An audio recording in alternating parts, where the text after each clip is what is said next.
Buonasera a tutti. Io voglio subito lanciarmi a alcune riflessioni che ci ha proposto il sindaco stasera, perché è molto interessante ad ogni nostro dibattito avere voci differenti anche, no? Punti di vista diversi.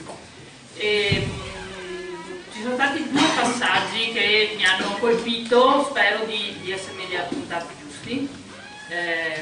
Allora, uno che il sindaco ha sottolineato come negli ultimi 50 anni nel Veneto ci sono stati grandi cambiamenti sociali, culturali, economici e mi pare di capire che, diciamo, che questo cambiamento è anche frutto, no, dell'essere stato all'interno di uno Stato della Repubblica Italiana.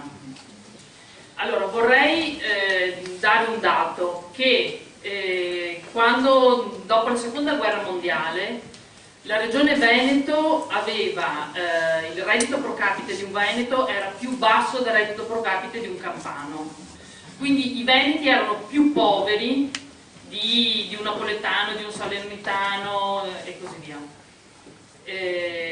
Ciò che è stato fatto in 50 anni qua in Veneto è frutto, secondo me, della determinazione, della convinzione, del lavoro, del sudore dei veneti, nonostante si trovino a dover lavorare, operare, vivere in un sistema che poco ci consente di far bene.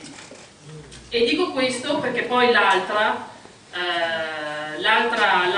passaggio che mi ha colpito è quello che il sindaco ci stimolava a capire qual è lo Stato che vogliamo.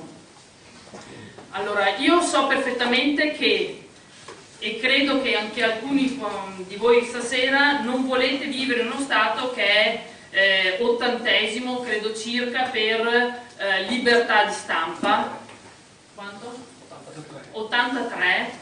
Oppure, adesso mi correggono perché è 158esimo per giustizia, oppure uno dei peggiori paesi al mondo dove andare a investire, no? Cioè, nel senso che le imprese straniere fanno delle valutazioni su quanto il nostro territorio è un territorio favorevole per investire in termini di opportunità e di competitività economica.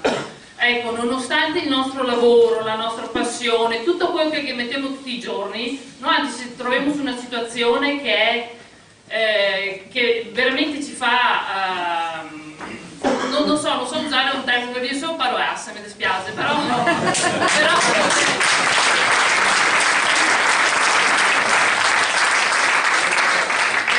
è una situazione disarmante.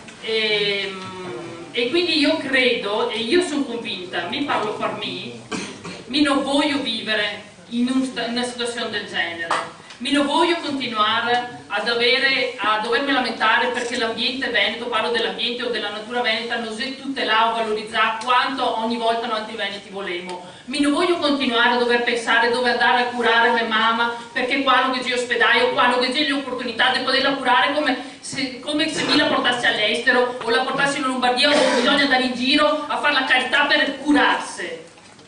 Mi sono stufa di queste robe qua, o sono stufa di pagare 5 euro da un caseo che altro, per andare da Venezia a Padova. Cioè, che delle robe che ogni giorno ci fa capire che queste robe qua non le merito, non voglio continuare a vivere in uno stato del genere.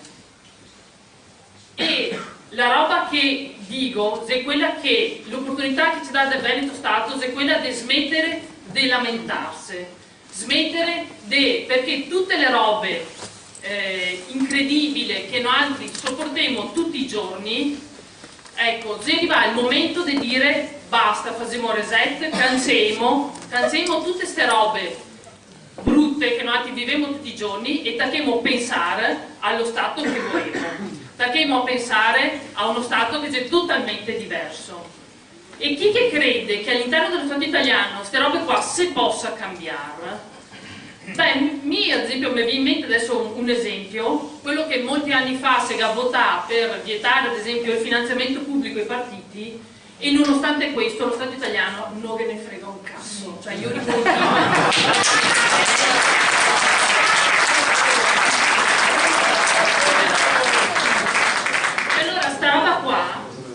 dico, perché tra l'altro dico con estrema convinzione, perché Veneto Status è fatto da persone che lavora, cioè tutte persone che lavorano tutti i giorni e che mette del proprio tempo, della propria passione, perché questo progetto diventa ogni giorno più grande. E ora mi dico, basta lamentarvi, ma vi aggiunto anche un'altra roba, che nessuno regala niente,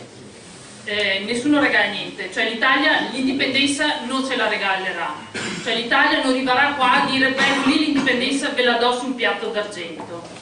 Cosa serve? Il percorso è legale, è democratico, è facile, serve la nostra determinazione, serve che noi altri siamo veramente convinti a volere sta roba. E allora mi domando di fare una roba che mi fa sommire tutti i giorni, e adesso mi domando, voi altri che si qua dentro, chi che è favorevole all'indipendenza adesso se alzi in piedi.